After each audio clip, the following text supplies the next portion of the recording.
Assalamualaikum warahmatullahi wabarakatuh dan selamat siang.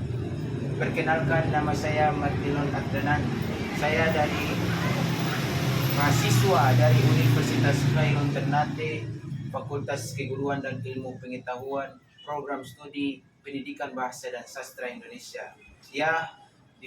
Di siang hari ini saya akan membahas atau menjelaskan mengenai sejarah retorika. Istilah retorika muncul pertama kali di Yunani sekitar abad ke-5 sebelum Masehi.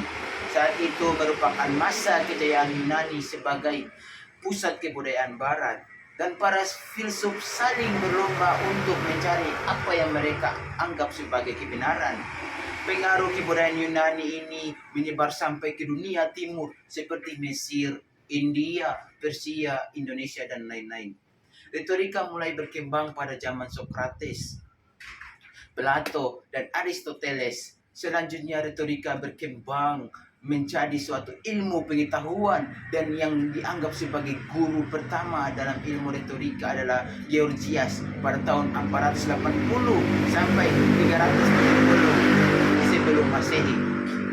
Uraian sistematis retorika yang pertama diletakkan oleh orang Sirakus, sebuah koloni Yunani di Pulau Sicilia. Bertahun-tahun koloni itu diperintahkan pada tiran-tiran dimanapun dan pada zaman apapun.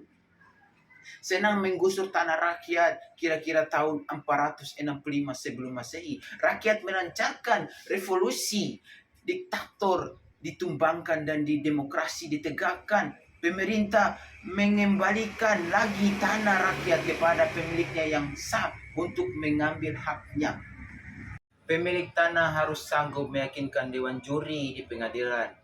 Waktu itu tidak ada pengacara dan tidak ada sertifikat tanah. Setiap orang harus meyakinkan mahkamah dengan pembicaraan saja. Sering orang tidak berhasil memperoleh kembali tanahnya hanya karena ia tidak pandai berbicara. Untuk membantu orang memenangkan haknya di pengadilan, ada seorang yang bernama Korex menulis makalah retorika yang diberi nama Tesnelogon atau seni kata-kata. Walaupun makalah ini sudah tidak ada dari para penulis sejaman, kita mengetahui bahwa dalam makalah itu ia berbicara tentang teknik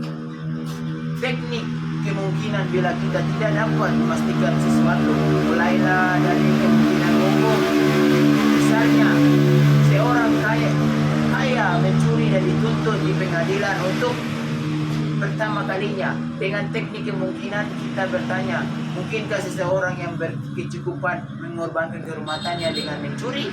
Bukankah sepanjang hidupnya ia tidak pernah diajukan ke pengadilan karena mencuri? Contoh lain, seorang miskin mencuri dan diajukan ke pengadilan. Untuk kedua kalinya kita bertanya, ia pernah mencuri dan pernah dihukum. Mana mungkin ia berani melakukan lagi pekerjaan yang sama? Akhirnya, retorika memang mirip ilmu sifat lidah.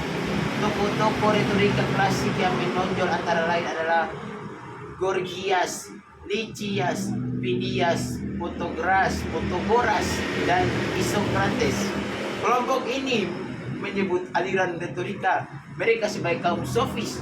Menurut aliran ini, retorika merupakan alat untuk kemenangan suatu kasus lewat bertutur, seperti kepandaian memainkan ulasan, kefasihan berbahasa, pemanfaatan emosi, menanggap tutur, dan keseluruhan tutur harus ditujukan untuk mencapai kemenangan.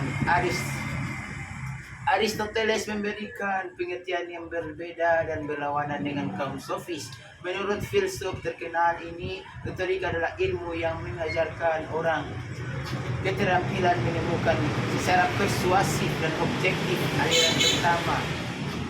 Retorika dalam masa modern yang menekankan proses psikologis dikenal sebagai aliran epistemologis. Demikian penjelasan atau pembahasan mengenai sejarah singkat retorika yang saya ketahui.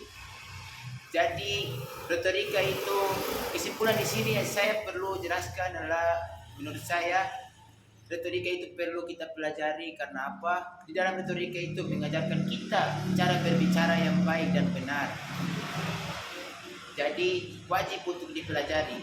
Ya, demikian apa yang saya ucapkan ini, lebih dan kurangnya saya mohon maaf. Wabillahi taufik wal hidayah. Wassalamualaikum warahmatullahi wabarakatuh.